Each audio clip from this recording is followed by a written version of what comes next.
quando se mastiga, quando se engole coisas ditas pelos outros, sem a gente ter conhecimento, sem buscar informações, sem estudar sobre aquele assunto, então fica valendo sempre o que o outro fala, o que o outro diz, fica como sendo uma regra. Mas, em se tratando da palavra de Deus, em se tratando de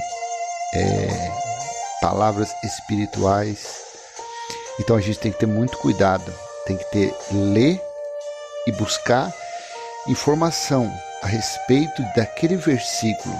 Estou falando da Bíblia. Quando você lê a Bíblia, seja ela Gênesis, Apocalipse, a Epístola de Paulo, os livros proféticos, todos têm que ter base, tem que buscar base para compreender, para entender, porque senão as pessoas comem gato por lebre.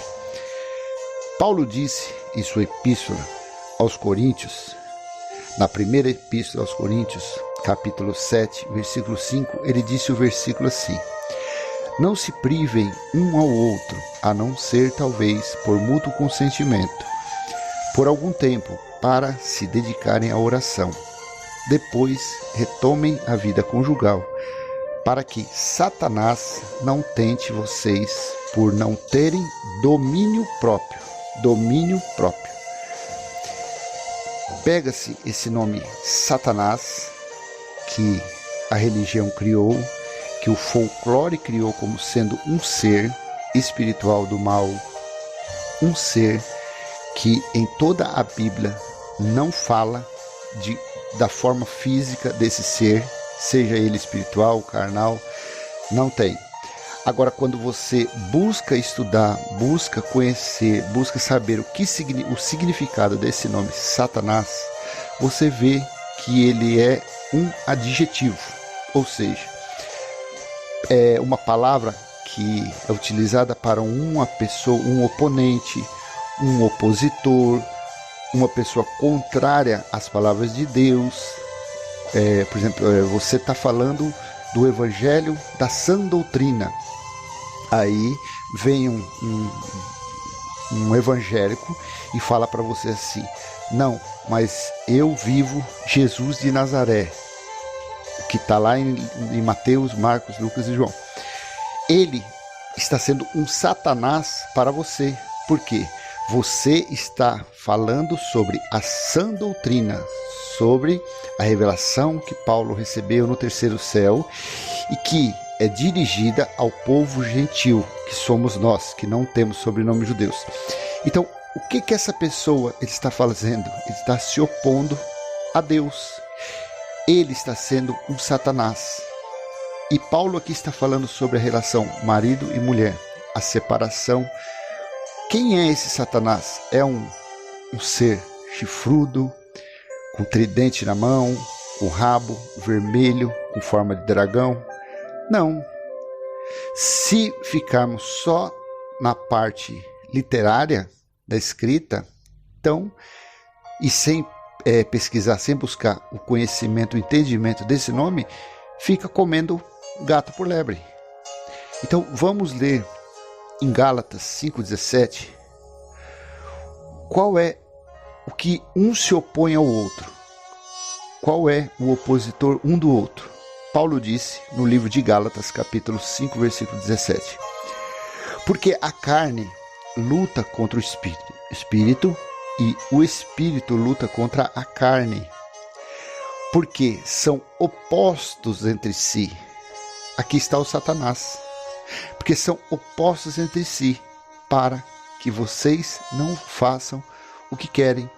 Então, quem é o Satanás que Paulo se referiu aqui? Olha, Paulo escreveu essa epístola para o ano 54, 56 da primeira era cristã, há mais de 2000 anos atrás. Esses escritos foram escritos antes do juízo de Deus ocorrido no ano 70.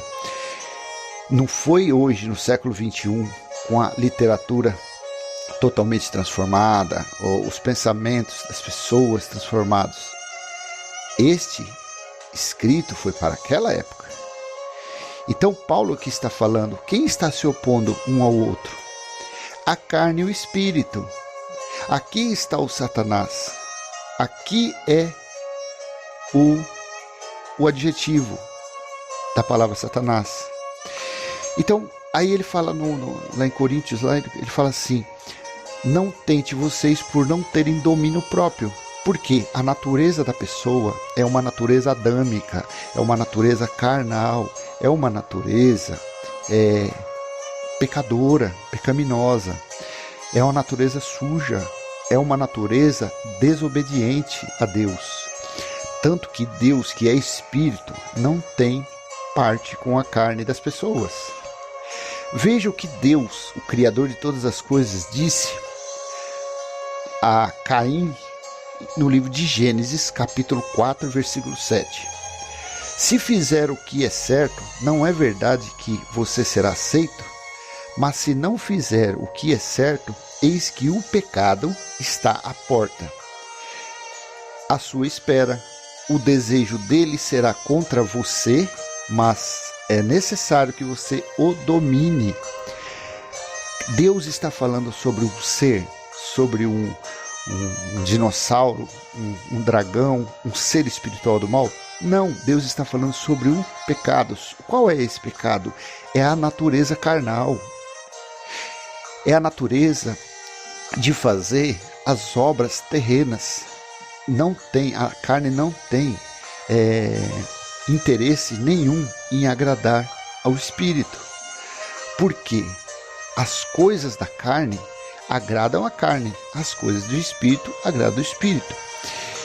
Então, e ele falou assim no finalzinho, mas é necessário que você domine. Foi o mesmo que Paulo disse no final, lá em 1 Coríntios 7,5. Depois retorne à vida conjugal, para que Satanás, ou seja, o oponente, o opositor, o oposto, não tente vocês por não terem domínio próprio. O mesmo que Deus disse lá em Gênesis. Mas é necessário que vocês dominem. Domine o quê? O desejo da sua carne. Domine o quê? A natureza carnal. Quando Paulo disse sobre a relação marido e mulher, significava o quê? Que um ou outro deixaria influenciar o desejo carnal, a vontade carnal. Quando a pessoa pratica alguma coisa, ela procura um culpado. Para ficar limpo perante a sociedade, perante os seus próximos, a pessoa diz, não, eu fiz isso porque o diabo me tentou, Satanás me tentou. E a outra pessoa que escuta, na mente dela fica que é um ser de cauda, de chifre, vermelho, como um dragão, com tridente, e não tem nada a ver. Então, quando uma pessoa ela trai, quando uma pessoa ela adultera, quando ela faz alguma coisa a respeito de matrimônio, é o desejo carnal.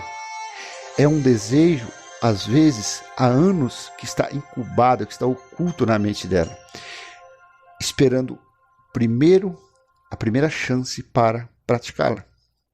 Então, é isso que significa Satanás nesse versículo, 1 Coríntios 7,5. Graças e paz, tchau, tchau.